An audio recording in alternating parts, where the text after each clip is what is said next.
Legal on Air. Legal on Air, à la conquête du droit en entreprise. Gouvernance, tech, LegalOps. Le podcast qui décrypte les évolutions qui propulsent le droit vers le monde d'après. Legal on Air, le juridique. Décortiquer et discuter. Et nous nous retrouvons sur les plateaux donc, de For Change, la chaîne de toutes les transformations, pour parler pour ce nouvel épisode de Legal on Air, le 7e épisode déjà, Cyril. Bienvenue Cyril Godet, à ma droite, donc tu es Head of Partnerships, notamment au niveau mondial pour Dili Trust. Bonjour Mathieu. Et à ma gauche, donc Christophe Divert, tu es le fondateur de XLO, et on va revenir ensemble un petit peu sur ta carrière aujourd'hui. On va passer un bon moment ensemble. Merci d'être avec nous. Ça marche, merci à vous et bonjour à tout le monde et merci Cyril et pour votre invitation. C'est un plaisir, évidemment. Alors, vous connaissez, pour ceux qui nous écoutent déjà depuis un petit peu plus d'un an, la logique de cette émission. On discute de façon informelle de sujets évidemment très sérieux au sujet des directions juridiques, mais également du parcours, de la vision, de la vie de ces gens passionnés que nous recevons. Cyril, on aime bien traditionnellement un petit peu introduire notre invité. Je viens de dire à l'instant qu'on reçoit des gens passionnés. C'était un peu notre leitmotiv, ce qu'on avait vraiment envie de faire de cette émission. Pourquoi tu as choisi d'inviter Christophe ce matin sur le plateau ? Alors, j'ai choisi d'inviter Christophe parce que c'est quelqu'un que j'aime vraiment beaucoup et ça fait des mois, des années que je lui dis il faut qu'on fasse quelque chose ensemble. On a commencé à discuter avec Christophe il y a 4-5 ans maintenant, à une époque où les LegalOps commençaient juste à poindre en France. Et j'ai un de mes collègues, Benoît Lefebvre, qui est lillois, qui m'a dit j'ai un directeur juridique lillois qui a lancé son activité de LegalOps. Tu vas voir, il est super, il faut que tu le rencontres. Et on a commencé à discuter ensemble à ce moment-là. Et j'ai beaucoup aimé l'approche de Christophe, qui était vraiment différente de tout ce que j'entendais ailleurs. Très porté sur l'humain, un directeur juridique qui a envie effectivement d'accompagner l'humain. Et puis, il a fait ce fameux adage avec people en premier, donc on reprend toujours. Et je trouvais que c'était passionnant. Et Christophe, on se voit sur des events, il est venu faire des tables rondes avec Dili Trust, on a pu échanger, on a des clients en commun, et à chaque fois, toujours cette approche un peu différenciante. Et je me suis dit, on est là effectivement pour échanger sur comment va évoluer le droit, on est là aussi pour transmettre aux autres cette passion du droit et aussi cette passion de faire les choses différemment. Et pour moi, Christophe, c'était la meilleure personne pour attaquer cette nouvelle année 2024 ensemble. Merci beaucoup. Christophe, droit de réponse, est-ce que tu peux me dire la première fois que tu as parlé à Cyril, ce que vous vous êtes dit, où vous étiez, tu t'en souviens ? Oui et non, mais ce que en je me souviens... en Teams, voilà.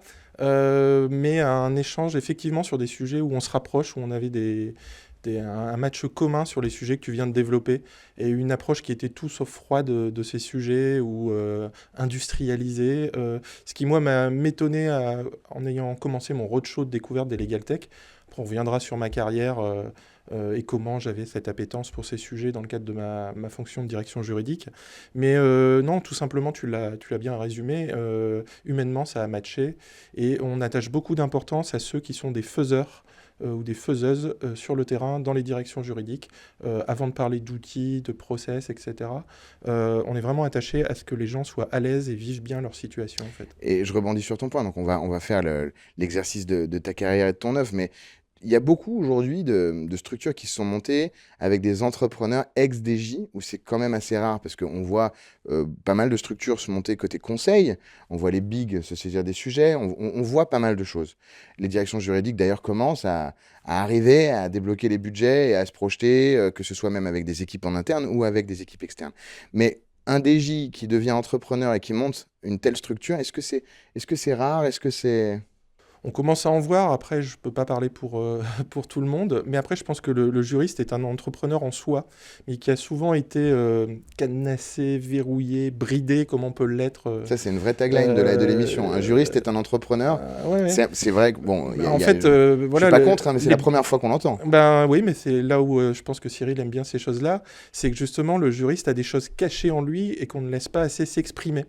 Dans le côté créatif, etc. Parce qu'on nous a tout le temps mis dans des carcans, des certaines limites. Mais un juriste d'entreprise, je parle bien du juriste d'entreprise, est quelqu'un qui est là pour animer, pour créer, pour co-construire.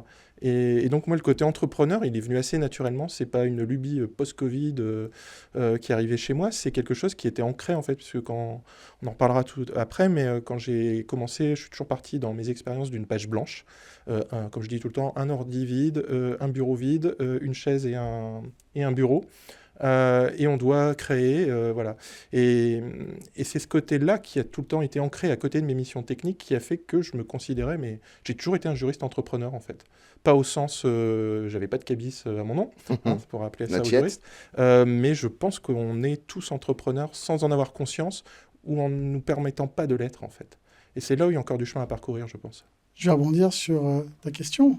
Pour moi, Christophe, c'était un ovni à l'époque parce que être DJ ou GC, vous l'appelez comme vous voulez, d'un groupe important et vouloir devenir entrepreneur, à cette époque-là, j'en connaissais pas. J'en connais encore peu, pour être très clair là-dessus. Généralement, quand tu es DJ ou GC d'une boîte, tu pars dans un grand cabinet en tant que off counsel. Ça, c'est le grand truc à la mode. C'est tu pars t'abriter en disant je profite de ce que j'ai été, mais repartir de zéro alors que tu pilotes une équipe, c'est très très rare. Et donc, ça, je trouvais ça déjà intéressant. Et puis ensuite, après, effectivement, pour revenir sur le côté entrepreneur, effectivement, à travers nos études de droit, qu'on passe en cabinet ou pas, en direction juridique, on a un rôle bien défini. Et il y a maintenant un côté, chacun prend à son tour son envol, et les directions juridiques essayent de faire différemment, les fameux boosters, business partners, ce que l'on veut. Et j'aime bien l'idée, effectivement, que toutes les personnes, on aurait pu se croiser avec Christophe, on est de la même génération, sur les bancs de la fac, qui ont été à l'époque vraiment élevés à on prend les notes, ainsi de suite, on fait les TD, on passe les partiels. Maintenant, chacun commence un petit peu à s'épanouir et à faire des choses différemment avec le capital intellectuel et de curiosité qu'il peut avoir. Et ça, c'est fondamental. Et l'idée, encore une fois, de ce podcast, c'est d'expliquer et de pouvoir partager avec la plupart des gens le fait que juriste, ça peut mener à plein de choses et pas forcément à ce qu'on vous dit au départ sur les bancs de la fac. Alors, on l'a promis, on revient un petit peu sur ton parcours, Christophe. Donc, Christophe Divin, tu es Lillois. Alors, Lillois à Lille ou Lillois... Picard. Picard. Picard. Ouais, donc, le 6-2, quoi. Non, le 0-2. Le 0-2. Je suis moitié 0-2, moitié 33, ce qui fait quelque chose d'assez hybride. T'as de l'accent ni de l'un ni de l'autre. Ni de l'autre, ouais, c'est ça. Voilà. Et donc, du coup, tu as choisi le droit très rapidement et tu as tracé tout droit derrière. Pas vraiment. Pas vraiment, non? Non, en fait, c'est une histoire un peu particulière, mais c'est un peu comme le parcours pro. C'est plutôt le droit qui est venu à moi et c'est plutôt l'entreprise qui est venue à moi avant le droit, en fait, dans mon parcours. Parce que j'ai absolument pas démarré par des études de droit. J'ai démarré par des études d'administration économique et sociale. Ça s'appelait comme ça, un mélange de droit et d'économie. Et je cherchais ma voie encore jusqu'à 22-23 ans. Je me suis spécialisé en licence droit des affaires. J'ai fait une formidable année de césure, le service militaire. Aujourd'hui, on parle d'année de césure, donc aujourd'hui, on en parle. Oui. Voilà. Donc, mais qui a été très, très formatrice sur certains aspects du droit, en allant dans les tribunaux, en prenant les dépositions. J'ai découvert la vraie vie aussi du droit de certaines personnes qui gèrent du droit dans la vie. Tu étais dans un service... J'étais dans une brigade. Voilà. J'ai même emmené un ancien collègue d'école primaire au tribunal correctionnel. D'accord. Voilà, okay. T'avais piqué ta gomme. Voilà, c'est ça. Oui, ouais. Une vengeance, quoi. Voilà. Non, et après, pour simplifier le parcours et pas faire trop long, c'est vraiment le monde de l'entreprise qui m'a incité à faire du droit. Puisque après cette année de césure, pour plaisanter, j'ai fait un DESS juriste d'entreprise. Donc pour les jeunes d'aujourd'hui, c'est un Master 2.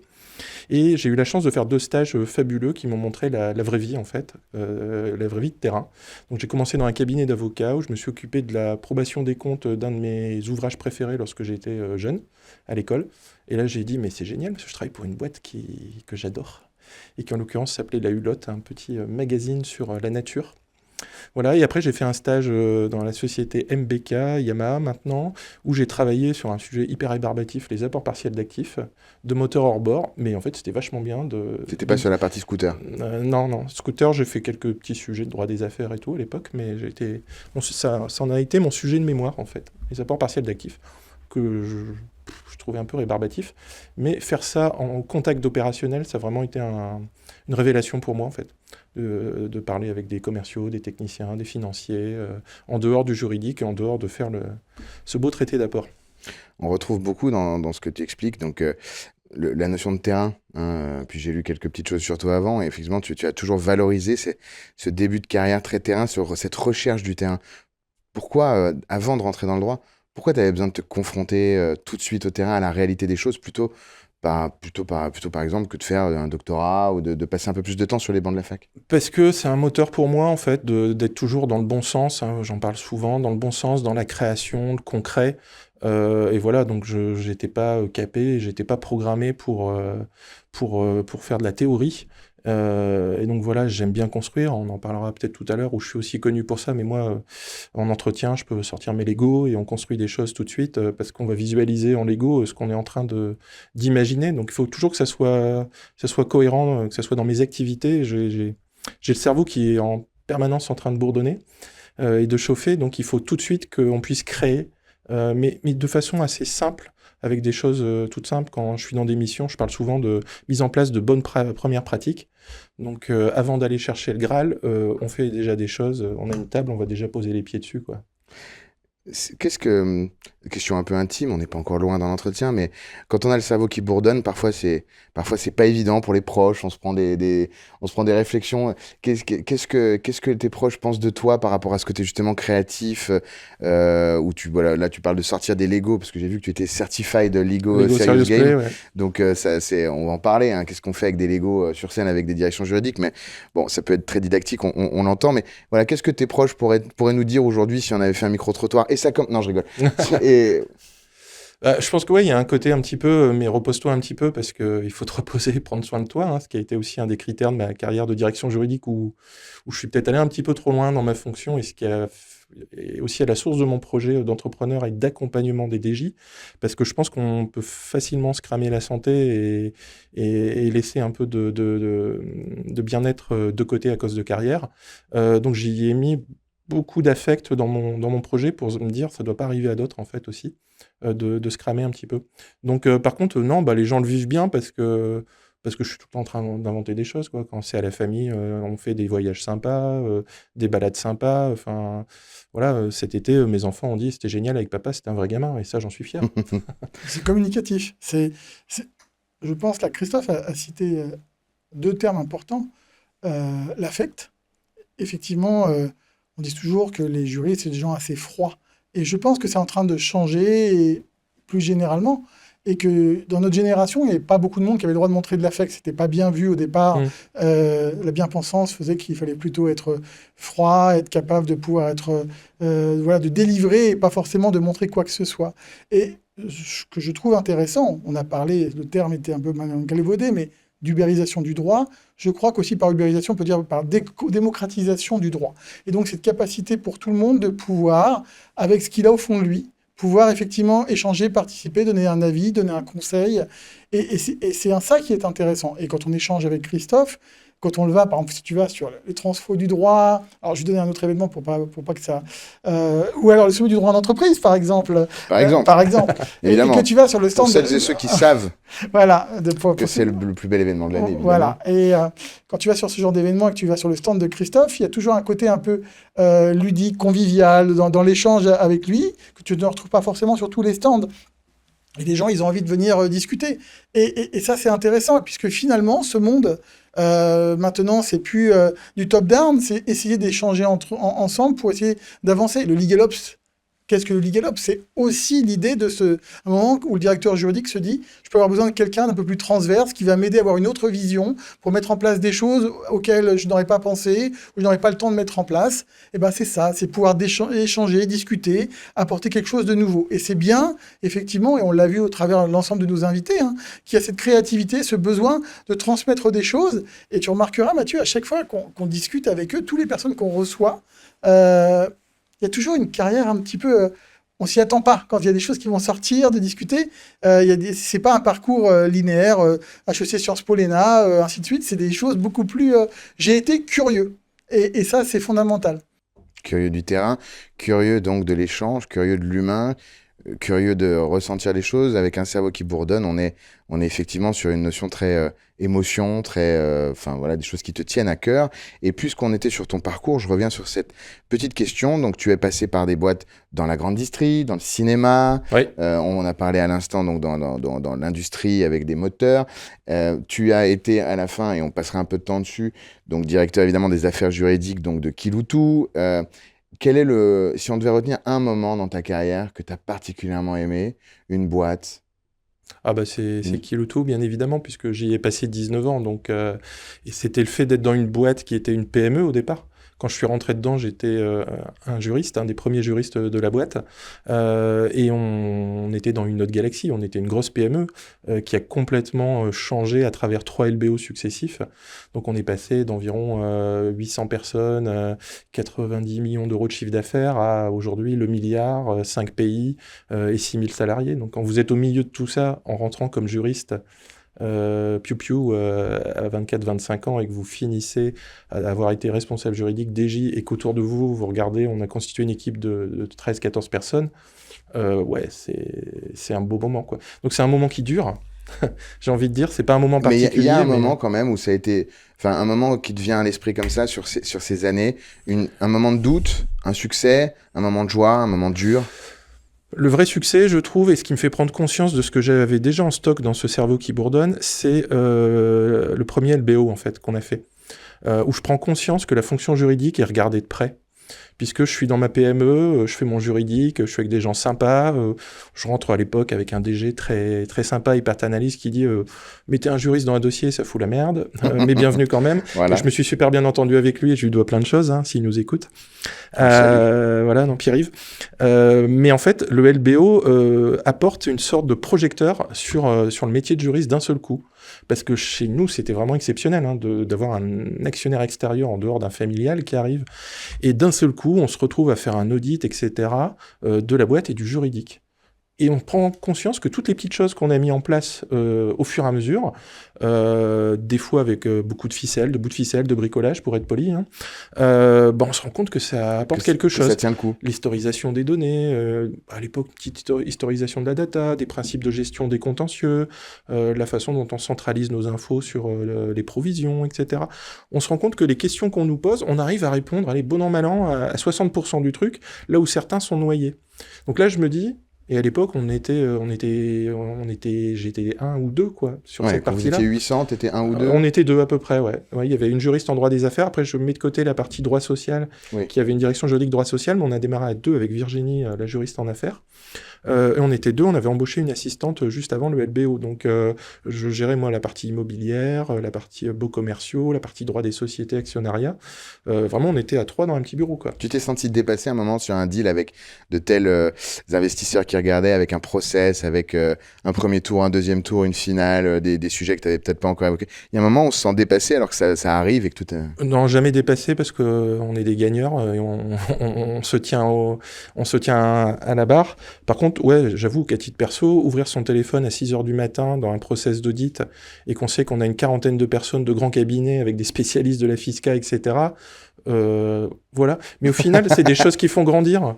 C'est des choses qui nous ont fait grandir. Et je me répète, qui collectivement, après, quand on a structuré l'équipe, parce qu'après, l'équipe a grandi, on a structuré le sujet assurance aussi, notamment, en revoyant complètement la façon dont on gérait les assurances dans le groupe. Et en fait, on a franchi ça, mais étape par étape, et c'est ce qui nous a fait grandir, ce qui fait que quand on avait un contrôle fiscal, c'était les doigts dans le nez, quoi. Parce qu'on avait confiance en nous. Voilà. Et voilà. Donc, pour répondre directement à ta question, ce premier LBO est stratégique dans ma tête. Il me fait dire, punaise, t'es sur le bon chemin à titre perso dans ce que tu fais, ce que tu mets en place et dans la façon dont tu dois emmener tes équipes et communiquer. Voilà. Et ce qui, moi, m'a permis d'avoir une relation, je pense, de forte proximité avec mes dirigeants, voire mes actionnaires, qui ont fait confiance au juridique, dans un contexte où j'étais pas forcément au COMEX, au CODIR, etc. Mais il y a une grande confiance qui est venue parce que la direction juridique était le paravent idéal pour vendre la boîte au départ. Parce que c'est quand même classiquement la première chose qu'on vient dévoiler lorsqu'on vient vous voir, quoi. C'est effectivement jamais évident de vivre des LBO, des IPO, enfin donc des mises lorsqu'on entre en bourse. Tu sais ce que c'est qu'une levée de fonds aussi. Oui, alors on sait ce que c'est chez Daily Trust et on espère avoir le même parcours effectivement que Kiloutou. Ça, c'est notre souhait. Et par le passé, typiquement, quand j'étais chez Elior, on a fait du LBO et on a fait aussi du IPO, on a fait du retrait et de la sortie de la cote, ainsi de suite. Et on voit effectivement que là, tout d'un coup, on est rangé dans un placard tout le long de l'année. Tout d'un coup, on te sort et on te met en front. Et effectivement, soit ça passe, soit ça casse, mais ça ne peut pas casser, en fait. Tu es obligé. Donc, tu te mets en pression. Tu es aussi soutenu s'il y a besoin. Mais là, si tu te rends compte, effectivement, toi, tu te rends compte de tout ce que tu as accompli. Et puis aussi, les autres se rendent compte que finalement, tu as un rôle important, que tu n'es pas la personne au bout du couloir qui va embêter tout le monde, mais qui a un vrai rôle. Et ça, c'est intéressant. Et ce qu'on retient ce qu'on peut retenir de tout ça, généralement, c'est effectivement, dès que vous avez un côté un peu plus opérationnel, vous vous rendez compte que vous avez un vrai rôle et vous n'êtes pas que théorique. Vous êtes vraiment pratico-pratique. Et ce dont je suis assez fier à titre perso et avec mes responsables aussi, DAF, CEO, etc. de l'époque, notre plus grande fierté, ça a été aussi qu'à travers ces 3 LBO, on a changé 3 fois d'actionnaire, donc on a gardé notre identité, on a pu garder nos conseils et on a pu investir aussi dans du recrutement de juristes, etc. Et ça, c'est une vraie victoire parce que généralement, dans des situations comme ça, on vient, on vous dit, vous changez tout, etc. Donc il y a toujours eu des phases où chacun se renifle un petit peu et on se regarde, mais à chaque fois, on a réussi à garder notre âme, notre structure et notre organisation. T'as toujours eu les mêmes lawyers, en l'occurrence? Ah non, du tout. Ah oui, nous, après, oui. Toi. Ah bah, on avait notre base. Et non, ils ont changé en fonction de l'entreprise, en fonction de l'évolution des enjeux, etc. Sur les 3 LBO, on est parti de lawyers très locaux sur l'île pour un accompagnement de grosses PME jusqu'à des plus gros cabinets qu'on a connus à travers, parce que moi, je trouvais que ça matchait bien, le côté humain encore, avec les lawyers qui nous faisaient faire, qui ont audité la boîte, ou la recherche de spécialistes. Mais toujours un équilibre entre des petites structures ou des plus grandes. Et après, bien évidemment, L'autre carrefour incroyable dans ma vie de juriste, ça a été de dire, bon, maintenant, on a fait plein de croissance interne. Nous, actionnaires, vous allez faire de la croissance externe maintenant. On n'avait pas acheté une boîte de notre vie, j'avais racheté un fonds de commerce. Et en quelques années, entre 2011 et jusqu'à 2019, jusqu'à ce que je parte, on a dû faire une 60aine d'acquisitions.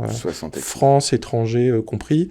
Avec là la peau de dire, bah maintenant, c'est toi qui mènes le deal, avec un responsable M&A, et vous allez nous acheter des boîtes au fin fond de la Pologne, de l'Espagne, donc, etc. 6-7 deals par an pendant 10 ans, ça fait un closing tous les 2 mois en comptant le mois d'août, et le mois de décembre, avec derrière, effectivement, au début, une nouveauté. Donc, les premiers ont dû être un peu hardcore versus en 2015, quand ça fait déjà 30 boîtes que tu achètes, où tout est réglé, tout est nickel.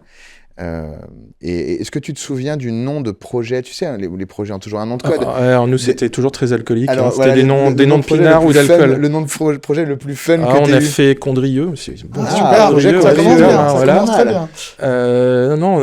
Mais au bout d'un moment, on avait fait ça. Ouais, c'était beaucoup de noms de vin. Et le nom de projet, what the fuck, tu te souviens d'un nom de projet? Non, plus forcément. Je me souviens plutôt de situations ou d'anecdotes en place où on se dit, putain, c'est quand même dur d'être juriste.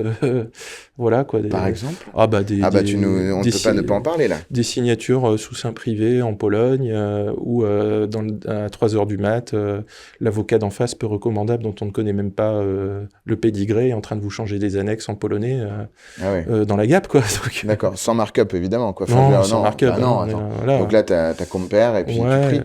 Et après, l'anecdote fabuleuse, c'est d'attendre un virement un vendredi après-midi en Pologne qui n'arrive pas avec les règles de virement internationaux, etc. Et le champagne qui réchauffe. Et le champagne qui réchauffe, voilà. Et l'argent arrive, et d'un seul coup, un actionnaire avait son iPad en face des vendeurs, et il nous a mis « Ah bah, monnaie ». Bon. Mais j'ai vécu 3 heures de DJ où on m'a regardé comme un abruti en disant mais tu sais même pas saisir un RIB, voilà, tu t'es trompé, tout le monde appelle. Sachant qu'attends, dans une boîte comme Kiloutou, j'imagine que tu avais quand même un trésorier. C'est pas ta faute si le virement passe pas vite, quoi. Ah ouais, mais bon, quand on est dans la réalité, que vous êtes bras dessus avec votre CEO parce qu'on est que 2 à aller se déplacer, une boîte familiale avec un esprit familial, donc on était juste avec notre conseil de chez EY Pologne à l'époque. On était 3 dans la salle, donc forcément les regards se tournent vers vous quand les millions d'euros n'arrivent pas, quoi. On salue d'ailleurs les EY Pologne, évidemment. Toutes les équipes. Barbara. Tu as fait cette grande étape de ta vie au sein de Kiloutou. On passera ensuite à Excello, évidemment, mais moi, ce qui m'intéresse aussi, dont on parle souvent avec Cyril quand on se rencontre, à quel moment c'est devenu obvious, c'est devenu limpide ton passage à directeur juridique? Je ne parle pas en termes de reconnaissance interne, mais vu que tu n'es pas formé à la fac à être manager, du tout. T'es pas formé à être sur autre chose, peut-être même que ta spécialité que tu as pu voir, même si tu as touché à 2-3 trucs, et d'un coup, Et ça, c'est ce moment-là, cette chrysalide qui devient un papillon, ça m'intéresse. Oui, attends, on est poète ce matin. Ça m'intéresse parce que j'ai pas l'impression qu'il y ait de recettes miracles. Alors, comment pour toi ça s'est passé, ce moment où on accède au Graal, on devient directeur juridique? Comment on le devient en soi et comment est-ce qu'on arrive à le devenir dans son entreprise? Alors, je pense que vous l'avez compris, je suis pas du tout carriériste, donc c'est arrivé tout seul en fait. Ça s'est bâti en consolidant et en apportant des faits et des choses très, très concrètes, quoi. Donc, c'est arrivé parce que la fonction a été mise en avant à travers les événements que je vous ai cités. C'est arrivé parce que d'un seul coup, on s'est dit, mince, il y a un peu plus de 10 personnes dans son équipe, etc. Et puis surtout, je pense qu'il y avait cette reconnaissance interne et surtout externe qui a été importante. Je sais que régulièrement, comme beaucoup de gens qui nous écoutent, je suis responsable juridique, j'aimerais bien être DJ, etc. Moi, je pense qu'il y a aussi l'externe qui a concouru à cette nomination. Et parfois, en interne, on est un peu trop tagué, on a un gros autocollant autour de la tête en disant « c'est l'éternel juriste junior qu'on a embauché à l'origine et il fait bien son taf ». Et par contre, d'un seul coup, vous avez des avocats dans des grands cabinets qui ont bossé avec vous, qui ont dit le boulot que vous faites là, l'équipe, et toi aussi, en termes de créativité, d'inventivité, d'orga, c'est pas forcément vu partout, quoi. Et surtout avec cette liberté d'action et cette connexion avec vos dirigeants, etc., c'est pas mal. Et donc, tu es un DJ. En fait, donc on a commencé à me le dire de l'extérieur plus que de l'intérieur. C'est ça qui est assez marrant. Et je parle aussi du management, donc pas du tout dans la partie métier. Comment tu t'es construit en style de manager? Bon, on se doute des réponses que tu vas nous donner, mais c'est plutôt quand même sympa de faire un zoom là-dessus. Voilà, comment tu te définirais, toi, en tant que... Je vais utiliser des mots un peu pompeux, mais c'est une réalité. Quand tu as 10, 20 personnes, C'est un peu bullshit, là. En termes de leadership, comment tu le définirais? Comment tu le vois? Comment tu l'as construit? Est-ce que tu as fait des erreurs? Est-ce qu'au contraire, tu as un truc que tu aimerais partager avec nos 2 millions d'auditeurs? Oh, tu me mets la pression là. Ouais, je sais. Ouais. Allons-y gaiement. Des erreurs, oui, j'en ai fait régulièrement. Parce que, comme tu l'as dit, on n'est jamais formé à ça, quoi. C'est un package qui vous arrive, mais en pleine tronche. Et voilà, on aura beau en débattre éternellement, mais il serait bien que un jour, dans les facs, les masters, etc., il y ait un petit bout de place qui soit fait. Alors, sur les LegalOps, mais aussi sur le management futur. Parce que je pense que le management, il faut le prendre aussi au sens large du terme. Un juriste, il ne manage pas que quelqu'un dans des équipes de juristes. C'est un animateur et souvent il est écouté comme un sachant et donc il se retrouve finalement à manager d'autres fonctions aussi. Et il se retrouve à être à la tête, vous connaissez la notion chez les LegalOps du juriste chef de projet, il se retrouve à manager mais des gens des achats, des gens de la compta, de la finance et tout. Et on se retrouve à être dans la peau d'un boss alors qu'on a une équipe de 3 personnes aussi, parce qu'on est gestionnaire de projet et on avance là-dessus. Donc là, il y a beaucoup de choses à faire. Donc moi, je l'ai fait, je reprends le terme de tout à l'heure, à l'affect. J'ai toujours adoré le sport, hein, c'est un de mes tags. J'ai jamais été un sportif professionnel, mais dans ma vie, il y avait que le sport co. Quand j'étais gamin, je fais du foot, du basket. Mon surnom, c'est Captain. Parce que j'ai toujours été capitaine de mes Captain équipes quoi? Et tout. Captain tout court, en toute sobriété. Oui, bien sûr. Donc, tu as une chanson... Parce qu'il y avait ce côté animation, leader d'équipe, etc. Et mes juristes, quand ils sont arrivés, que je les ai embauchés, je les ai pris comme quand j'ai managé mes équipes de basket, mes U17, mes U18 de basket. Et je les ai managés en disant on va gagner une partie, on va gagner un championnat. Et voilà. Mais par contre, c'est bien joli dit comme ça, mais par contre on peut faire des erreurs de jugement, des erreurs d'affect. Si on prend le parallèle avec le sport, il faut aussi s'entendre avec le general manager, etc. Enfin, il y a un moment où les tripes ça suffit pas, quoi, clairement. Donc voilà, donc j'ai toujours abordé comme ça. Ça a été parfois très fatigant parce que quand on a cet état d'esprit-là, faut emmener tout le monde en plus de la technique. Parce que c'est de l'animation, quoi. Donc voilà, ok. Voilà. Ça fait écho, toi, Cyril, à ton quotidien, parce que vous accompagnez tant de directions juridiques aujourd'hui, vous êtes quand même la Legal Tech, si tant est qu'on puisse encore vous définir comme une Legal Tech, bien que vous fassiez tant de choses, qui est la plus importante en France. Vous avez levé 160 millions, si je ne me trompe pas, il y a quelques mois. Donc voilà, vous êtes à une taille critique, vous avez un reach mondial, tu vois la France, tu vois d'autres pays. Cette notion de devenir directeur juridique, de la façon dont on manage, de la façon dont on commence à être justement dans la lumière par des opérations ou par des nominations, comment on en est où sur le baromètre Godet? Sur le baromètre Godet. Sur le baromètre Godet, très simplement, je sais que j'occupe cette fonction de directeur de l'expertise juridique et des partenariats depuis 2 ans. Ça a en plus coïncidé, c'était la volonté des investisseurs avec cette levée de fonds, effectivement, il y a 2 ans, et l'expansion mondiale, effectivement, de Daily Trust. Maintenant, on est présent en termes d'équipe dans une quinzaine de pays, maintenant. On avance vraiment très, très bien. Et effectivement, je rejoins ce que disait Christophe. Il y a une volonté d'emmener les gens avec soi, de partager cette volonté, cette soif de pouvoir découvrir et faire partager des choses. Je reprendrai quelque chose que disait tout à l'heure Christophe, qui paraît importante au travers les LBO.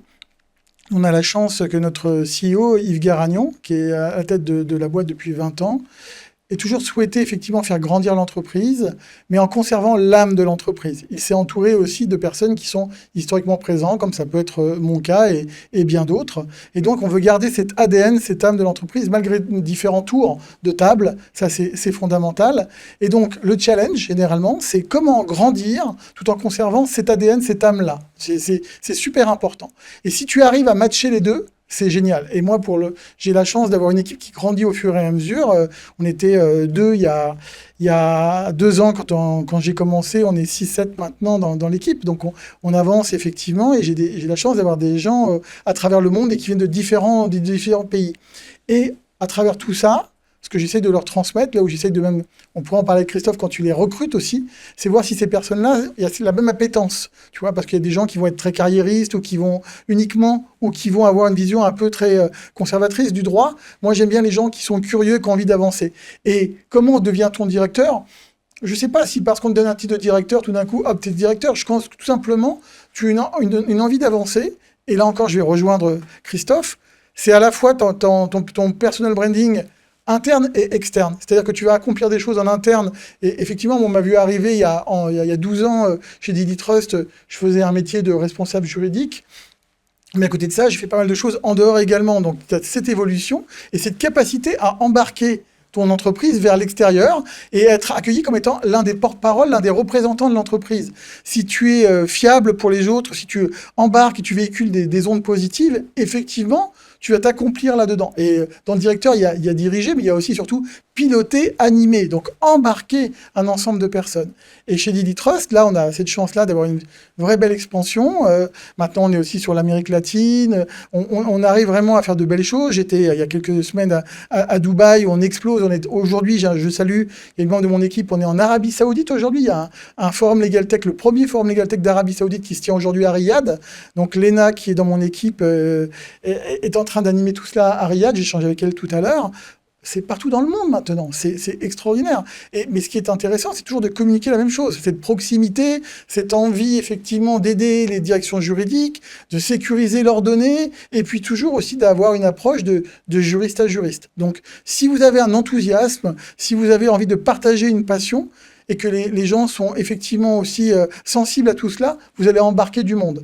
Et puis après, voilà, pour moi, directeur, c'est plutôt, alors animateur, ça ferait pas beau, mais effectivement, c'est pas diriger les gens, c'est plutôt les embarquer dans quelque chose, tout en le structurant. Nous sommes en 2019-2020. En toi, l'envie de tracer ta route, l'envie de suivre un petit peu cette envie que tu ressens en toi, donc sur toujours le concret et te sentir entrepreneur pour de vrai. Tu quittes Kiloutou et tu fondes XLO. Alors XLO, qu'est-ce que c'est XLO ? Qu'est-ce que c'est ? XLO, c'est un acronyme que personne ne comprend, mais derrière lequel chacun en fait ce qu'il veut en fait. Alors bien évidemment, LO, c'est pour les Legal Operations. Et le X, pour moi, c'est une sorte de Transformers, en fait. C'est 2 chevrons qui se télévisent. Ouais, là aussi, le côté ludique, gamin et tout. Mais avec 2 chevrons qui forment un X, vous connaissez les Transformers, ils bougent, ils se transforment. On peut faire plein de choses. On peut faire des flèches qui vont vers le haut, etc. Et pour moi, ce logo représente un peu la boîte à outils. Comment s'appelle le méchant dans les Transformers ? Dans les Transformers, je ne sais pas. Je connais le concept de Transformers, mais je ne suis pas aussi poussé. Révisez vos dossiers, Christophe. Ouais. Mégatron. Mégatron. Mathieu est un peu plus jeune que nous, donc nous, ça. on lui parlerait plutôt de Goldorak. C'est ça, c'est beaucoup plus simple. Tout de suite, Goldorak. Effectivement, les grands stratègues. Voilà. Et donc ça représente la boîte à outils, parce que on vient au côté concret chose. Les Legal Ops sont des boîtes à outils où c'est les juristes, lorsqu'ils sont sur le terrain, ont des boîtes à outils pour faire. Voilà. C'est aussi simple que ça. Et donc XLO, c'est un projet qui est né post mon départ de chez Kiloutou, parce que j'avais envie d'accompagner les DJ sur leur sujet d'orga, de transformation, et avec un œil extérieur de prise de recul. Avec ce qu'on a dit tout à l'heure, je pense que j'avais plein de choses à transmettre. Donc le concept n'est pas d'aller vendre des choses pré-mâchées, mais de dire il y a un chemin à faire. Quand on part d'un point A pour aller vers un point B, il y a des difficultés. Donc si je peux modestement vous répercuter comment on a fait, parce que je pense qu'on y est toujours arrivé sans budget délirant, sans armée de Mexicains, etc. en termes humains, j'avais envie de transmettre ça. Et la révélation, c'est que avec le Covid, on se pose un peu, et dans le cadre d'un outplacement aussi que j'ai fait, où j'ai pu réfléchir sur ma personne, post-Kiloutou, le côté entrepreneur est ressorti. Et là, j'ai ressorti des choses que j'avais griffonnées sur des bouts de papier, etc. Et j'ai entendu parler des Legal Ops, ce truc ricain qui débarque, ce terme. Et je me dis, c'est ce que tu as fait, en fait, pendant des années. À chaque fois qu'on t'a confié, là, je reviens au début de l'entretien, ce bureau vide, cet ordi avec un disque dur vide, et des gens que tu connais pas autour de toi. Donc, je me suis rendu compte que ça se pratiquait depuis des années, en fait. Quelques bullet points sur une partition de Joy Division sont devenus des chevrons puis XLO. Ouais, c'est ça, si tu veux le prendre comme ça, voilà, oui. Je te le propose comme ça, si tu l'acceptes. C'est la parenthèse musique, donc. Écoute, non, pas encore, on va y revenir. C'est du teaser. C'est du teaser. Alors, ok, concrètement, ça veut dire quoi? Quand tu arrives face à une DJ, tu leur dis quoi? J'ai compris que tu n'avais pas de recette miracle, mais que tu te mettais à chaque fois dans le besoin. Mais voilà, concrètement, là, demain, pourquoi j'appelle XLO? Pourquoi j'ai besoin de Christophe? Et qu'est-ce qu'il va m'apporter? Alors déjà, j'appelle Christophe parce que j'ai concrètement et réellement envie d'avancer. J'ai pas envie d'avoir un rapport qui restera, qui servira de sombre dessin pour faire du social ou du cost killer, etc. C'est pas ma tasse de thé. J'ai envie de travailler avec des gens qui ont envie de changer et envie de bouger, et qui veulent être bien accompagnés dans le côté prise de recul et sur la situation, en fait. Donc concrètement, ça démarre par des discussions, des interviews pour cerner un peu les enjeux de la DJ, comment elle fonctionne, quels sont ses outils, quelles sont ses interconnexions, quels sont ses alliés, avec qui est-ce que ça fonctionne pas bien. Et donc tout ça, je le fais en m'immergeant chez les gens. Comme je dis souvent, je suis un peu une sorte de Rambo avec un parachute qui arrive d'un seul coup et qui commence dans les bureaux, qui passe par la cantoche, la machine à café, pour vivre ça de façon très humaine. Là, je regarde Cyril. Et voilà, parce qu'on apprend plein de choses dans ces lieux-là sur la vie des juristes. Et la façon dont ça fonctionne, on est présenté à d'autres fonctions support qui vous parlent un peu différemment des juristes. Quand je dis différemment, c'est pas comme ils le font en front avec le juriste. Et là, on apprend les petits bouts de ficelle, les petits trucs qui font que ça pourrait mieux marcher. Et ça, concrètement, chez XLO, on concrétise en schématisant tout ça. Et on essaye de déceler les endroits où ça bug, les endroits où ça peut fonctionner, les endroits où c'est sous-exploité. Donc, derrière ce côté très immersion, derrière, de façon très factuelle, on le schématise, voilà, pour écrire une feuille de route. Et à chaque fois qu'on repart, c'est je vous ai fait une feuille de route qu'on co-construit avec vous, qui a de l'ambition, qui n'a pas d'ambition à court terme. Mais déjà, on commence à cibler les petites briques qui vont être les bases et le ciment d'une progression beaucoup plus forte derrière. On fonctionne comment avec toi à la mission, au jour homme? À la mission, en fait, on essaye de cadrer au début, puis généralement, il y a 3 parties. Il y a 2 grandes thématiques qui ressortent après 3 années d'expérience. Ouais, c'était ma prochaine question. On apprend en marchant. Ouais. Ce que je fais le plus, il y a les 2 grands sujets du moment, c'est soit j'ai besoin de toi pour que tu me dises si les Legal Ops ont une place dans notre équipe ou pas. Alors comme je suis beaucoup attaché à pas qu'à la fonction du Legal Ops, on a déjà souvent parlé, Cyril, moi je suis sur le mindset aussi. Je pense que tous les juristes peuvent faire du Legal Ops, et c'est là où on peut commencer à courir, à s'entraîner sur le sujet. Je pense que chaque juriste est fait pour avoir Il y en a qui ne sont pas faits, mais la plupart ont un petit bout de Legal Ops en eux. Donc faut pas rester dans le corner de se dire j'aurai jamais de Legal Ops parce que j'ai pas de budget. Non, on peut déjà essayer d'emmener une équipe. Et c'est ce que j'ai fait sur des missions récentes, en disant je vais vous apprendre des bonnes pratiques, etc., que vous allez implémenter dans vos bonnes habitudes, et ça va aller. Un des meilleurs retours qui m'a fait chaud doudou au cœur, dans une dernière mission, on m'a dit t'es comme les petits trous d'un vélo. Quand t'es parti... T'es comme les petits trous d'un vélo. Voilà, c'est ce qu'on m'a dit, je donne le retex. Mais alors, ok. Tu nous as appris on doit citer quelqu'un pour la qualité de cette... Non. En venant chez MBK, ça nous attend. Mais t'es comme les roues d'un petit vélo, et quand tu es parti, on savait faire du vélo tout seul. Et c'est génial, ça. Voilà. Donc il y a ce côté accompagnement de dire est-ce que tu peux venir nous aider à sensibiliser l'équipe sur les sujets LegalOps pour ensuite se projeter éventuellement sur la structuration d'une fonction. Et ce qu'il y a de plus beau aussi, c'est généralement qu'une personne découvre qu'elle l'avait en elle et que tu as été un peu le révélateur. Exactement. Généralement, ce qui est intéressant, c'est effectivement, c'est pas non, je te donne une méthode, tu l'appliques, ça va être comme ça. C'est de donner un peu, de lancer la personne, comme encore une fois, quand à ton enfant, tu lui enlèves les petits trous, puis tu commences à le pousser pour qu'il commence à pédaler tout seul, et que la personne se rende compte finalement qu'elle l'a en elle, et donc elle va prendre très vite, faire confiance. Et parfois, il lui manque juste un petit peu un coach, quelqu'un qui va venir lui expliquer, un peu ou alors faire réveiller certaines choses chez elle pour comprendre effectivement, ou comprendre les véritables enjeux. Et ça permet de, encore une fois, on revient à l'humain. On ne parle pas de process là, on parle effectivement, allez, ça peut passer par des process bien évidemment, mais déjà il faut que l'humain soit en accord avec tout ça. Et donc il faut replacer l'humain au centre et qu'il se sente à l'aise et prêt effectivement à découvrir d'autres choses. Ou à exploiter déjà ce qui existait déjà, qui était en jachère et qui n'a pas encore utilisé. Donc Xello a vraiment démarré par ce tag et ce concept de dire est-ce que les LegalOps sont faites pour moi ou pas, mais en démarrant vraiment ça de façon plus mindset que de structuration d'une fonction dédiée. Le mindset, c'est être en permanence en intérêt sur le sujet, de se dire, allez, on officialise le fait qu'on va traiter le sujet, donc on a tous des référentiels qui sont connus, hein. Il y a la roue du clock, il y en a d'autres, etc. Et c'est de se dire, on garde ça, on l'affiche quelque part dans nos bureaux, et puis à chaque réunion d'équipe, plutôt que de faire de la réunion qui sert à rien, on prend pas de décision, on commence à structurer un petit peu tout ça et on se prend des notes. Est-ce qu'on gère bien nos cabinets d'avocats ? Ouais. Est-ce qu'on gère bien nos cabinets d'avocats ? Qu'est-ce qui se passe aujourd'hui en termes de sollicitation de demandes internes et demandes entrantes ? Est-ce que vous pensez qu'on les utilise bien ? T'es allé jusqu'à faire du ticketing pour la DJ ? Oui, enfin par exemple, un des exemples qu'on a pu mettre en place, c'est l'exemple d'une DJ actuelle où on est en train de mettre en place un système tout simple. Tout le monde a du Microsoft ou du Google, mais on peut faire des choses toutes simples pour eux. Par exemple, on a mis en place un système de gestion des établissements secondaires pour un groupe avec un questionnaire formes entrants qu'on automatise avec du SharePoint et qu'on automatise en termes de retour d'infos, etc. Enfin, c'est des choses hyper simples quand on s'y intéresse et qu'on regarde un peu, mais qui sont très éloignées du métier de juriste aujourd'hui parce qu'on leur a pas appris. Là aussi, la formation aux outils, etc. Voilà. Et moi, j'attache beaucoup d'importance à ces premières étapes parce qu'elles sont le lien logique ensuite vers des sujets de digitalisation pour aller chercher des outils comme le vôtre, Cyril. Et comme Vous ça. bossez beaucoup ensemble ? Oui, régulièrement, oui. on se croise régulièrement où effectivement, Christophe a des missions chez beaucoup de nos clients. On est amené à échanger ensemble et puis à pouvoir comme ça voir le marché. Christophe travaille beaucoup aussi avec la grande distrib et donc c'est un marché sur lequel on est fortement présent. Christophe parlait... Étonnant, la grande distrib dans le Nord. Oui, il y en a un petit peu. Pas que dans le Nord. Pas que dans le Nord, en plus. Ah non, oui, non, évidemment. Ouais.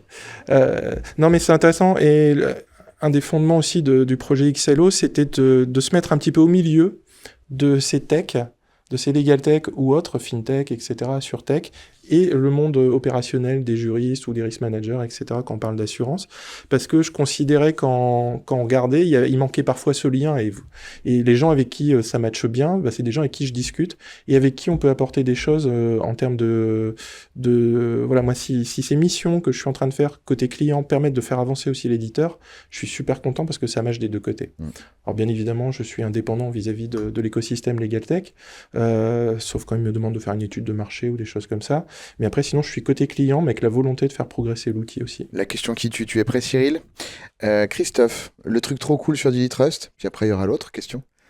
Le truc trop cool sur DiliTrust, tu peux le regarder droit dans les yeux. C'est d'avoir un projet qui va tirer vers le haut et va faire avancer les DJ, je pense, parce qu'il y a une écoute chez vous, et là je l'ai vu aussi côté client, vous avez une certaine humilité à écouter le client, ce qui n'est pas le cas partout. Pour faire évoluer vos produits. Alors ça passe par des moments parfois difficiles, hein, on l'a vécu et tu sais de quoi je parle, parce qu'il y a des moments où on se dit mais on parle pas le même dialogue, mais à partir du moment où vous écoutez et vous le faites, je pense qu'on se rend compte que ça fait avancer les choses pour toutes les parties en fait. Donc je pense que chez vous il y a ça aussi dans le mindset qui est intéressant, par rapport à des raisonnements ou des sociétés où on a du techos, du technicien pur et dur, très éloigné du monde des besoins concrets des juristes, quoi. La piste d'amélioration de DiliTrust pour les années à venir. Le truc que tu... Voilà. Je t'ai demandé le bon côté, je te demande l'autre. Continuer cette connexion et ce rapprochement avec le quotidien, parce qu'il y a encore des étapes à franchir, je pense. De ne pas le perdre déjà. De ne pas le perdre, exactement. Oui, voilà, en grandissant, de ne pas le perdre, parce que, là, ce que je dis, ça a été vrai aussi pour Kiloutou, parce que quand on grandit, au bout d'un moment, il y a des risques à perdre l'âme dont tu parlais, les habitudes qui font que tu gardes ton tag et ton concept de départ. Donc ça, ne perdez pas cette proximité, cette humilité que vous avez en tant que grosse PME qui grandit et qui est appelée à grandir. Ouais, c'est pour ça que dans nos motos, on a mis Closer to You, proche du client, ça c'est fondamental. On essaye effectivement de toujours être au contact, il ne faut pas le perdre et ne pas se perdre. Effectivement, on voit, nous on fait également pas mal de M&A en ce moment, et on voit le côté quand tu rachètes des boîtes, chacun, et c'est normal, avec sa propre identité, pour ne faire qu'un à la fin. Et il est important de pouvoir faire passer le message de ce qui est important pour la boîte. Et puis, tu peux avoir également des gens qui sont dans différents pays. Et après, tu rachètes une boîte à l'autre bout de l'Europe, par exemple. Ils ont été habitués à faire ça comme ça pendant 20 ans. Quand tu n'es pas avec eux au quotidien, ils peuvent continuer à vouloir le faire pendant quelques années. Donc, pour les convaincre, il faut aussi que tu leur apportes des choses positives. C'est comme convaincre avec des KPI, c'est leur montrer que c'est du gagnant-gagnant. Et donc, il faut trouver un moyen d'expliquer, en faisant ça, ça va être bénéfique pour toi, pour le client, ainsi de suite, et avancer là-dessus. Et ce qui est challenging, et avec Christophe, on a échangé plusieurs fois dans ce rapport en tant que client. Christophe a cherché à nous challenger aussi, à essayer de nous dire, voilà, sur ça, on peut s'améliorer, parce que si c'était trop lisse, ça serait trop facile. L'idée, c'est effectivement de progresser. Et c'est aussi pour ça que chez nous, chez Dilitrust, on a beaucoup de juristes qui sont recrutés au niveau du Customer Success, donc l'équipe suivi des clients, dans mon équipe, au niveau du produit aussi, il y a des juristes un petit peu partout, pas parce que je considère que les juristes doivent être partout, mais parce que aujourd'hui, maintenant, ce caractère hybride fait qu'on a besoin effectivement d'avoir cette sensibilité. En ce moment, une des grandes fonctions allemandes, c'est le contract management avec moitié juriste, moitié ingénieur ou chef de projet. Je pense que c'est important, quelle que soit votre formation, de vous ouvrir à d'autres choses et d'être capable comme ça d'avoir cette sensibilité-là. Pas besoin d'être un juriste super précis sur une spécialité, mais au moins d'avoir cette appétence pour comprendre les choses. Donc pour les jeunes étudiants, je vous invite effectivement à... Bon, c'était mon cas, mais il y en a plein qui ont fait ça, à la double formation, ou alors au moins avoir ce côté très stage en entreprise. Et moi, c'est ce qui m'a manqué. J'avais une double formation, mais il n'y avait pas de stage en entreprise dans ce que je faisais.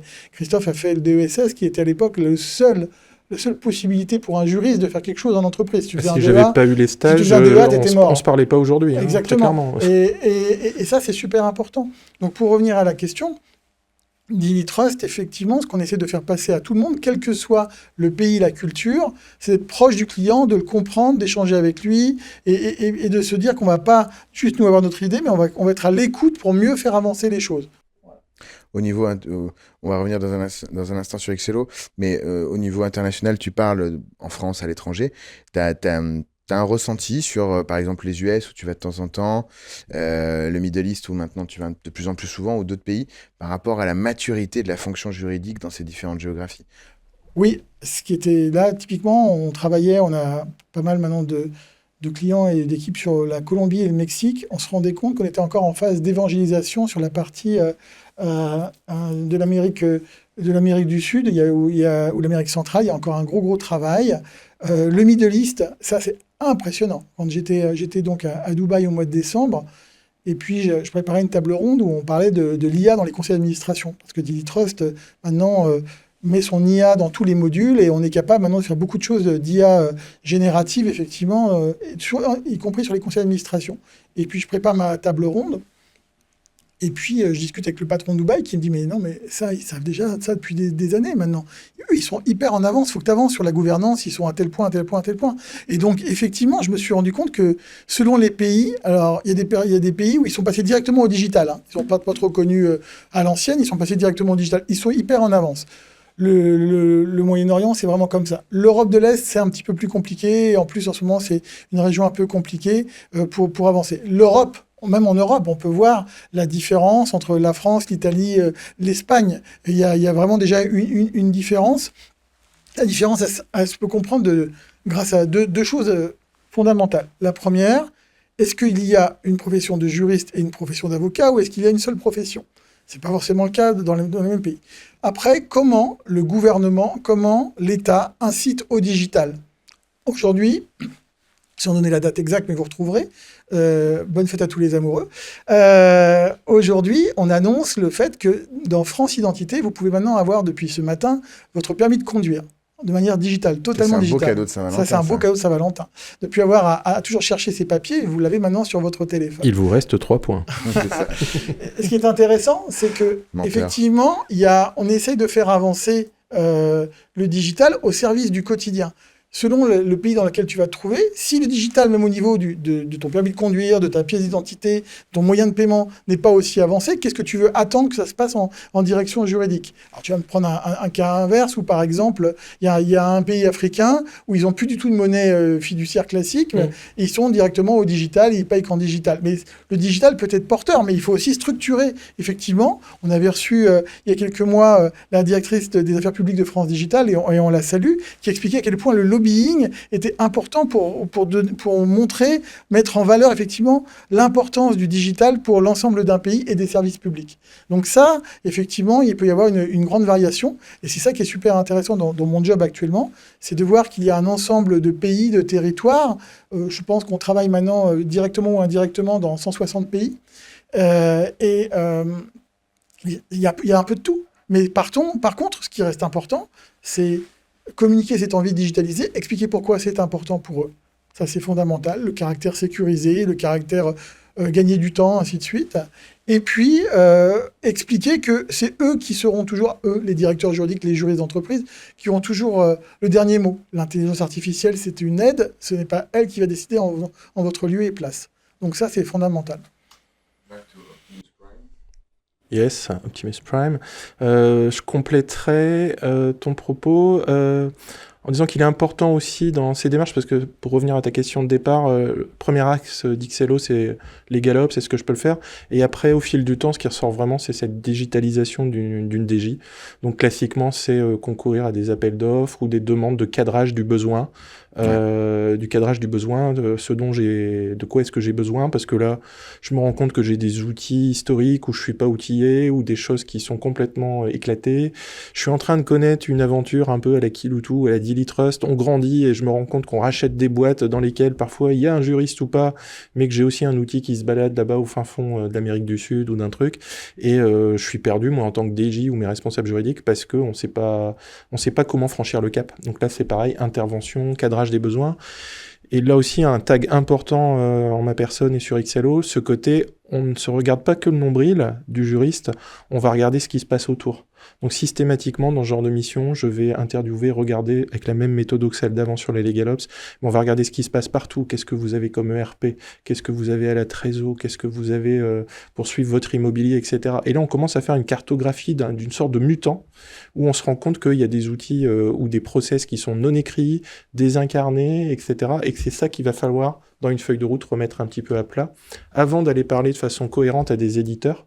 Parce que sinon, phénomène classique que tu connais bien, on va voir l'éditeur avec une liste au Père Noël des juristes, que demain on va appliquer, mettre en route, et on va brancher, ça va faire un peu comme dans Retour vers le futur, je crois aussi, la voiture qui fait vroom, et puis ça démarre pas, parce que d'un seul coup... Même à 88 miles. Ouais, parce qu'on se rend compte qu'on a loupé l'éléphant dans le couloir, comme je dis souvent, j'aime bien les expressions, vous avez remarqué, on a loupé l'éléphant dans le couloir et on n'a même pas regardé l'ERP qu'il y avait dans la boîte, ou comment est-ce que derrière cet ERP, il pouvait par exemple y avoir des difficultés d'absence de référentiel. Un grand classique chez Daily Trust, on va y mettre toutes nos sociétés, nous, direction juridique, où on veut que ça se connecte à SAP ou à Riba, etc. Et voilà, bon, et là vous dites en tant qu'éditeur, c'est quoi votre référentiel ?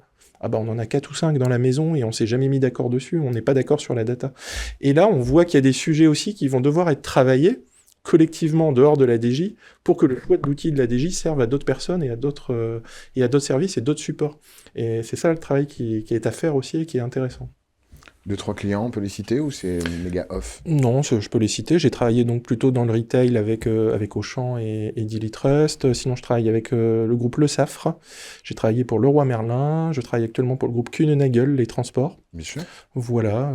Par exemple. Autre expérience intéressante actuellement que je peux citer chez Le Safre. Alors, je pourrais pas donner l'éditeur parce que c'est pas signé, mais on a travaillé sur la digitalisation du Family Office. Tu te souviens du sujet, on en avait discuté Absolument. au départ.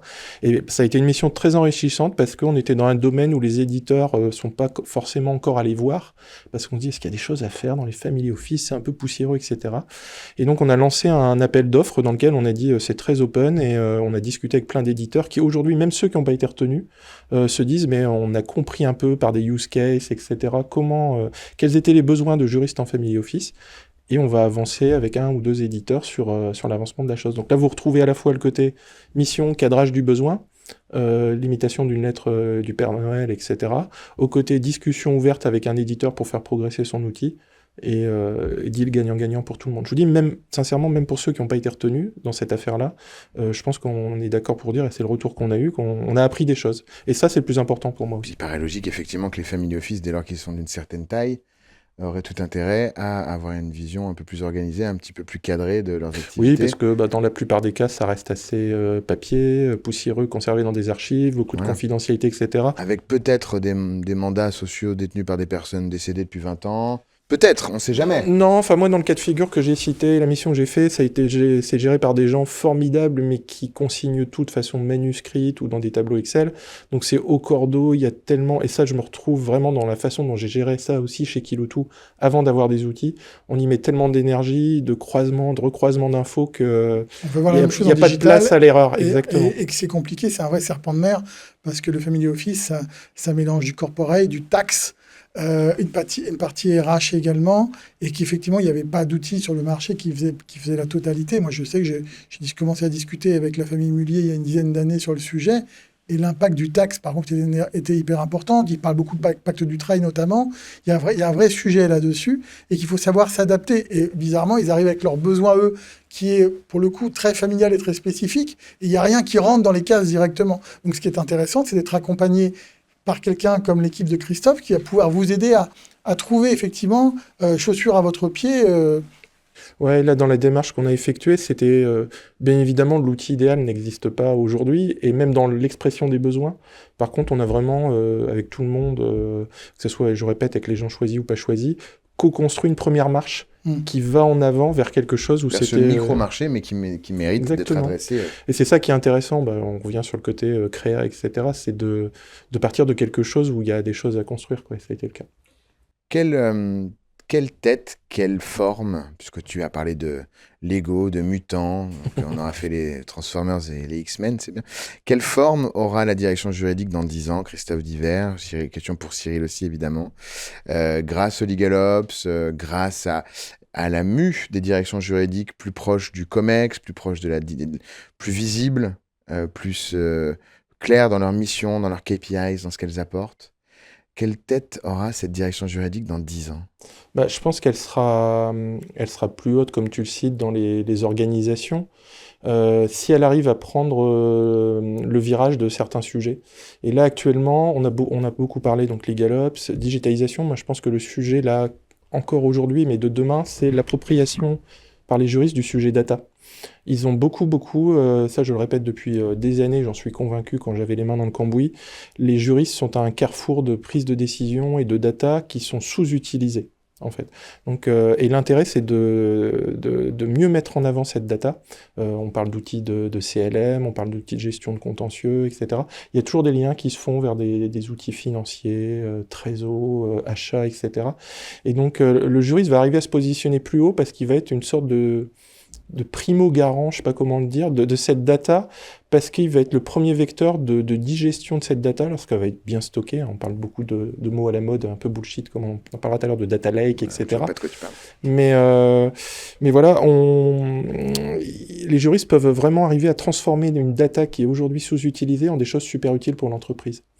Si on parle d'exemples dans le retail, etc., c'est dire, voilà, je vends des services de pose avec des artisans. Est-ce qu'aujourd'hui, j'ai beaucoup de problèmes avec ce nouveau service? C'est via le juridique, on va se dire, il y a des contentieux, il y a des sinistres, des déclarations à l'assurance. Mais pas que. On peut aller chercher aussi de la data, par exemple, sur un sujet comme ça, dans est-ce qu'on fait des gestes commerciaux ? Est-ce qu'il y a des transactions dans l'outil de CLM, etc., qui ont un rapport avec une transaction ou par un litige qui ne sera pas allé au judiciaire ou à l'assurance. Voilà. Et ça aide à apporter un regard aux équipes business en disant notre activité, elle est rentable ou pas, quoi. Parce que si les juristes n'apportent pas cet éclairage, on va se dire on développe une activité, on met des millions d'euros ou des centaines de milliers d'euros là-dedans, et en fait c'est qu'une grosse merde parce que quand les financiers regardent, on se rend compte qu'on paye plus de litiges ou de contentieux que de chiffre d'affaires. C'est un rebalancing, question ouverte à tous les deux, entre la fonction finance et la fonction juridique, quant à la bonne compréhension d'un business, puisque finalement, là où la finance a gagné par en plus un référentiel universel que sont les chiffres, contrairement au droit, elle a gagné cette bataille justement de tour de contrôle de absolument tout ce qui se passe pour l'instant. Et du coup, le droit, ce que tu décris, c'est un recentrage, un rééquilibrage du pouvoir des fonctions dans la boîte, parce que la sémantique, le texte, a augmenté évidemment de data type date de signature, litige et de quelques chiffres, va te permettre de comprendre la réalité du terrain. Et on revient au terrain, Christophe. Ouais. Et il y a aussi, pour compléter, je ne sais pas ce que tu en penses, Cyril, mais des sujets qui viennent... alors, c'est pas toujours fastoche, mais qui rentrent dans la besace des juristes, avec la compliance, le RGPD, etc. Et donc, ce qui fait prendre, je trouve, pour se projeter sur le futur, une certaine assise aussi à des gens qui étaient un peu mono-DJ et qui sont en train de prendre de l'épaisseur et de la place grâce au défrichage de ces sujets. Parce qu'on en est encore sur des débuts pour certains, mais je pense que si on se retourne, il y a encore 1 ou 2 ans, il n'y avait pas de responsable compliance, etc. Les formations en la matière, voilà, on est un peu comme sur les LegalOps, des gens qui viennent du terrain. Voilà. Et ça va faire prendre du poids aussi au monde des juristes, ces sujets qui sont devenus incontournables, qu'on a regardé de façon un peu en disant ouais c'est bien, le sapin, machin et tout, mais n'empêche que tout ça, la RSE, etc., ça devient des choses concrètes et souvent ça finit dans la banette des juristes. Alors qu'ils savent pas toujours quoi en faire. Oui. Plus la structure est petite, parce que on a parlé de grands groupes, mais j'ai pu travailler dans des plus petites structures, des PME de 3000 personnes, etc., 150 millions de chiffre d'affaires, ça fait partie aussi des zones d'exploration. Et là, on se retrouve face à des juristes à qui on confie tout, mais sans moyens, etc. Le fameux juriste d'entreprise. Le fameux juriste d'entreprise, et puis on met en avant la RSE, ça c'est le grand classique, et puis par contre, on va faire que de l'environnemental. Alors qu'il y a tous les sujets derrière de compliance, fournisseurs, etc. Ethics. Voilà, et on vient nommer un responsable RSE compliance, mais qui va faire que de l'environnemental. Voilà, ça fait partie aussi des choses qui doivent s'installer, mais c'est là aussi où je pense que les juristes, avec cet état d'esprit d'entrepreneur, de créateur, d'animateur, a des cartes en main pour renforcer sa position grâce à ces matières. Absolument. Moi, c'est vrai qu'il y a 2 choses qui s'affrontent. Il y a d'une part, effectivement, comparé à la finance, où il n'y a pas une standardisation du droit. Chaque pays ou chaque domaine a un peu son standard, et puis le juriste a été élevé pour respecter le code et rien que le code, généralement, mais son code à lui. Je fais du droit des sociétés, ou j'ai le code de commerce, mais par contre, moi, je fais autre chose, je fais du droit boursier. C'est assez compliqué, et on n'a pas notre IFRS qui existe effectivement au niveau légal, donc ça, c'est le premier point. Et puis, le deuxième point, tu parlais de la data. Moi, j'ai eu ce sentiment, un peu cette dichotomie, lorsque moi j'étais juriste en droit français et droit anglo-saxon, la différence entre ce que j'apprenais en droit européen, en droit français, et la common law ou l'equity. Le fait d'être cette mindset qui est complètement, cet état d'esprit, pour rester français, qui est complètement différent. Est-ce que je me base par rapport à un texte ou par rapport à un cas d'usage ? Ce sont 2 choses différentes. Et selon pour qui tu travailles, tu vas avoir une autre façon de penser les choses. Donc, encore une fois, cette mue, pour moi, de la direction juridique dans les années qui viennent, c'est être capable, effectivement, paradoxalement, d'un côté, de contribuer à cette standardisation, d'avoir une grande standardisation et non pas 10 lois différentes partout. Et puis cette capacité aussi à s'attacher plus au contenu.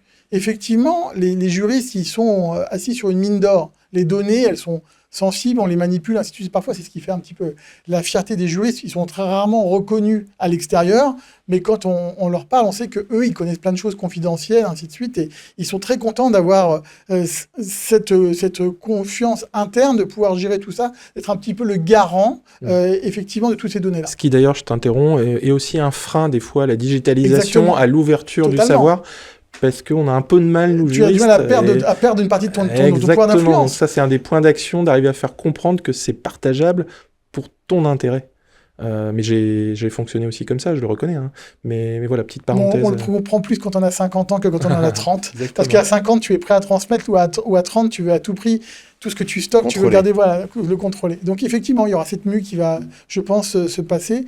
Et a priori, quand tu vois la nouvelle génération, ils sont beaucoup plus formés et beaucoup plus ouverts de par la société actuelle, à travers les réseaux sociaux, à travers pas mal de choses, à savoir communiquer, à savoir comprendre ce qu'est la data. Alors après, attention, la sensibilité de la data, elle reste importante. Tu es juriste d'entreprise, donc tu dois être le premier rempart pour expliquer que la data, tu dois savoir qui a accès, où elle est hébergée, qui peut la modifier, ainsi de suite. Et typiquement, chez Trust, c'est ce qu'on met en avant. On met en avant ce qu'on appelle le privacy by design, savoir où sont hébergées les données. On est en Arabie Saoudite, aujourd'hui j'en parle. L'une des premières choses qu'on va nous demander en Arabie Saoudite, c'est pouvez-vous héberger les données en Arabie Saoudite? Parce qu'on a des hébergeurs à Dubaï, mais ça ne va pas leur convenir. Donc il y a toujours ce besoin-là d'être rassuré. Donc de communiquer, de voir très clairement où sont vos données, parce que vos données, vous le savez tous les jours, vous faites l'objet de phishing, d'appels, de SMS bizarres, ainsi de suite, de vous proposer de payer vos impôts en ligne, de payer une contravention en ligne, ou vous n'avez pas payé votre Netflix ce mois-ci, vous recevez un petit SMS, tiens c'est marrant, ils m'ont envoyé un truc, pourtant j'ai accès à Netflix, je ne comprends pas. Votre donnée, elle doit être maîtrisée. Et pour être maîtrisée, il faut savoir effectivement où vous la stockez, qui peut y avoir accès, qui peut y toucher. Donc faites attention aux bons éditeurs, aux éditeurs à qui vous confiez ça. Et pour ce faire, passez par un bon LegalOps qui vous fera le bon choix, qui vous accompagnera sur ce choix, qui restera le vôtre in fine. Mais au moins, vous aurez un choix qui sera bien orienté, effectivement. Et avec une vision très large et transverse, comme je l'ai préconisé tout à l'heure, parce qu'on peut se focusser sur l'outil en disant c'est bon, tout est bon, et il y a un gros trou dans la raquette au fond du couloir à gauche. Parce que il n'y a pas d'outil miracle. Bah oui, c'est un peu comme l'histoire des mots de passe en termes de sécurité. Hein. Il y a des process dans l'entreprise, etc. Et on note tous son mot de passe sur un post-it, sur son ordi. Bah, c'est la même chose en termes de souveraineté de données.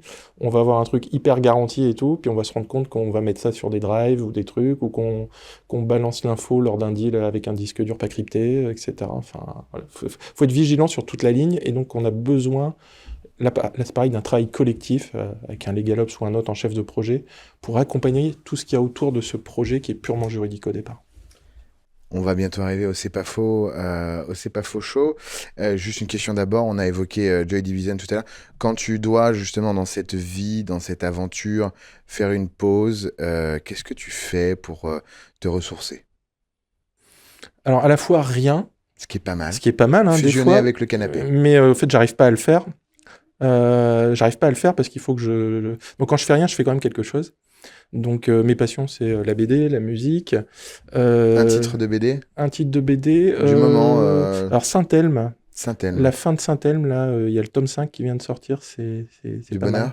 Ouais, c'est pas mal graphiquement, etc. Et puis c'est très bien dessiné, l'histoire est très sympa. Un dernier album qui t'a plu? Un dernier album qui m'a plu. C'est chaud. J'en achète tellement. Je réécoute The Soft Moon en ce moment. Voilà, qui est un Américain qui est mort il y a un mois maintenant. Comme tout rocker qui se respecte. Voilà. Et comme d'ailleurs la voix off de Rambo dont tu parlais tout à l'heure. Voilà. La voix française. Voilà, là, qui est partie cette semaine, qu'on salue. Hier, qu'on salue. Et j'ai appris le papa d'Aurore Berger. D'accord. Voilà. Écoute, ma foi. Qui est au ministère. Donc on en apprend tous les jours. Hein. Donc la BD on l'a fait, la musique on l'a fait, et tu joues d'un instrument, je crois? Alors dans mon bureau en télétravail, quand je suis en télétravail, il y a une partie bureau et à gauche j'ai une partie table synthé analogique. Et j'aime bien tout ça parce que c'est ce côté créatif, et ce que je retrouve dans les LegalOps, si on doit faire un parallèle, c'est ce côté avec les musiques synthé, on fait des patterns, des suites avec des logiciels de MAO, etc. aussi, de musique assistée par ordinateur. Pour parler de ça. Et donc, on crée des suites logiques, un peu comme quand on réfléchit sur des process. Et quand on appuie sur le bouton, c'est comme quand on appuie sur le bouton de quelque chose qu'on a créé en entreprise pour un process d'immatriculation d'établissement secondaire, par exemple, au hasard. Tout à l'heure. Et c'est là où on se dit, ça sonne bien ou ça marche pas. Et donc, on recommence. Donc, ouais, quand j'ai envie de me sortir d'un dossier... Même pour te faire un petit plaisir, tu sais du boulot, finalement. C'est ça. Bah oui, C'est je t'ai bien Christophe. précisé que ça réfléchissait beaucoup. Tu es le Giorgio Moroder du droit. Ouais, alors Est-ce qu'on je peut n'aurais dire ça? jamais Est-ce que cette t'es le Giorgio carrière-là. Moroder du droit. Alors, Est-ce que tu aimerais qu'on dise ça? On marquera ça un jour sur, ouais, sur mon un épitaphe. award. épitaphe, Non, sur ouais. un award qu'on te donnera avant que tu le rejoignes. Non, mais il y a toujours ce côté de dire on crée quelque chose à partir de rien et on avance. Donc oui, quand il faut changer d'idée, c'est ça. Et puis après, on a parlé des Lego. Donc j'ai une problématique. Alors soit je suis avec quelqu'un en one-to-one, en discussion, et je dis allez, on met les Lego là, puis on construit ensemble. Et c'est fabuleux parce qu'on commence à construire des choses inconsciemment, mais il y a quand même le cerveau qui travaille, et on modélise des choses qu'on n'a pas réussi à se dire, ou que moi, j'ai pas réussi à créer dans mes projets. Mais il y a des mots marqués sur les Lego quand même. Ah non, du tout. Mais c'est tu crées des métaphores, tu crées des choses en fait. Ouais, donc le bleu c'est la finance, le vert c'est le... L'exemple classique, c'est t'interviews une DJ par exemple dans le cadre d'un projet et tu dis décris-moi ta DJ et elle te crée une tour éloignée des autres services avec un fleuve entre les deux, avec des crocodiles, avec un éléphant qui représente la finance. Enfin voilà, ça suffit de créer ça pour comprendre l'organisation dans laquelle on va débarquer. Ok.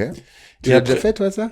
Oui, j'ai déjà fait, oui. Dans des team building, on a déjà fait ce genre de choses. Outre la fameuse tour de spaghetti, on fait aussi ce genre de choses. Ah oui, la tour de spaghetti dont tu m'avais parlé. Oui, effectivement. Et là, on a eu notre séminaire de directeur il y a quelques semaines.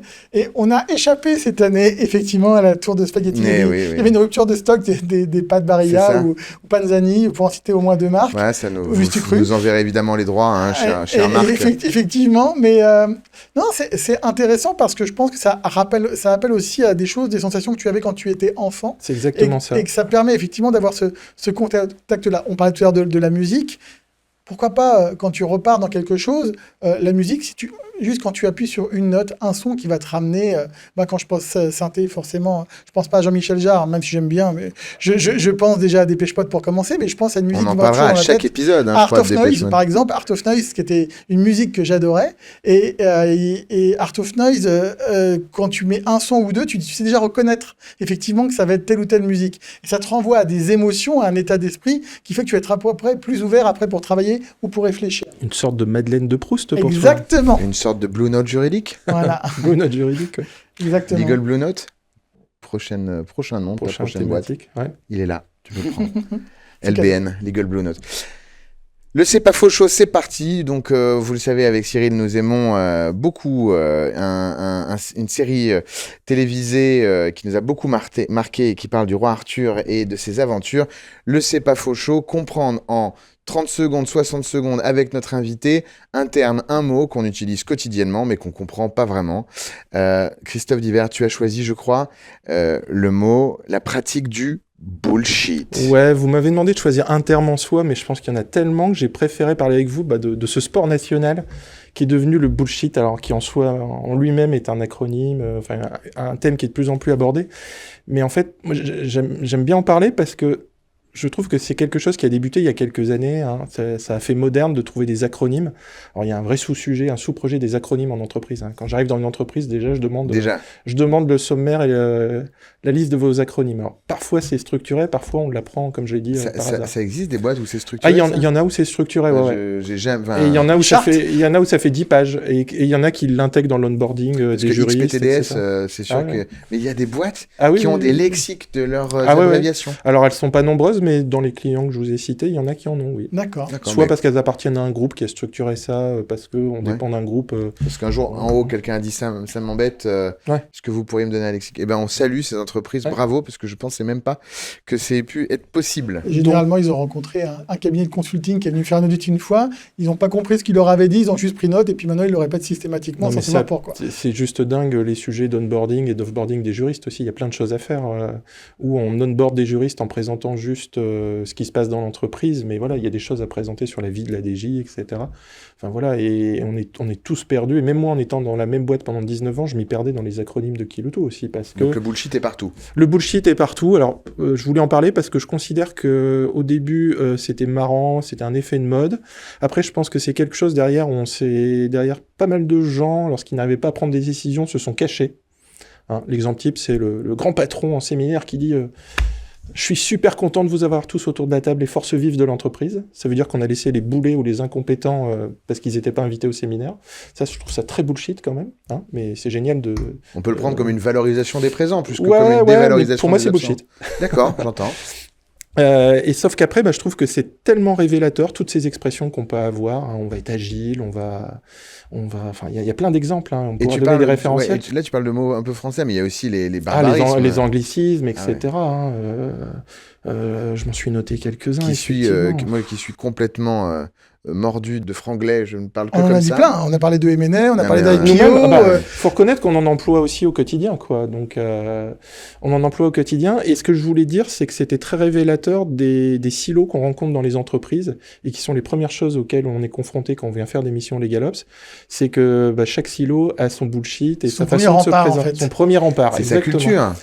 Alors, c'est au-delà de la culture d'entreprise. Je pense que je distingue bien les deux. La culture d'entreprise, du bullshit, Du silo. du silo qui vient masquer tout ce qu'on a compensé, bouché et tout, parce qu'on n'avait pas trouvé les solutions à force de grandir sans regarder ce qu'on faisait, en fait. Oui, au moins, à la limite, les acronymes, ils renvoient à des vraies notions. Moi, je discutais avec ma fille qui a 11 ans. La grande expression qui était à la mode, c'était le quacoubé. Quacoubé, c'est inventer un terme, effectivement, qui ne veut rien dire. Mais par contre, tout le monde le dit, puis après, il l'utilise sans vraiment savoir ce que ça veut dire derrière. Mais ça renvoie plus à une situation qu'à une définition en tant que telle. Donc, ce qui est intéressant derrière tout ça, je reviens sur ce que disait Christophe, que ce soit le bullshit en tant que tel, l'acronyme ou ce que je viens d'expliquer, c'est que ça renvoie à une société. Ça renvoie à un état d'esprit, à une façon de soit se structurer, soit se préserver une fois qu'on s'est structuré. Et ça rassure effectivement d'utiliser tout ça, et parfois ça exclut. Moi, je me souviens que la première fois qu'on me parlait, j'étais entre Français, et ils me parlaient qu'avec des anglicismes. Moi, je suis juriste en droit anglo-saxon, je maîtrise pas trop mal l'anglais, et les gens qui avaient un anglais mais pourri me parlaient qu'avec des termes, je vais prendre un exemple facile, Le SPA. alors le SPA, n'en parlons pas, mais moi j'ai une responsable juridique que j'ai eue pendant des années qui me parlait, la première année où je suis arrivé avec elle, de son know-how. Et son know-how, moi je disais, waouh, c'est super et tout. Puis j'essayais de comprendre ce que voulait dire O-A-O. Et au bout d'un an, j'ai compris que c'était know-how, le savoir-faire en Oui. Et j'avais pas compris parce qu'elle avait un accent pourri. Et en fait, pourquoi ne pas se dire les choses en français? Tout simplement, la langue de Molière, elle est très bien. Je ne vais pas remettre sur le devant de la scène la loi langue. On a un combat ce matin, Cyril. Là, c'est le français. Oui, effectivement. C'est ton combat du matin. Mais je trouve ça intéressant. C'est en fait, moi, je suis toujours admiratif devant les gens qui savent dire en très peu de mots parfaitement les choses de façon claire et intelligible. Ouais, c'est ça. Et sans prendre d'acronymes ou de termes trop spécifiques qui vont exclure les autres. Mon président, pour pas dire CEO, mon président, Yves Guéragnon, lui se bat systématiquement. Il m'a offert un petit bouquin là-dessus, justement, sur le bullshit, pour justement dire les choses clairement et simplement.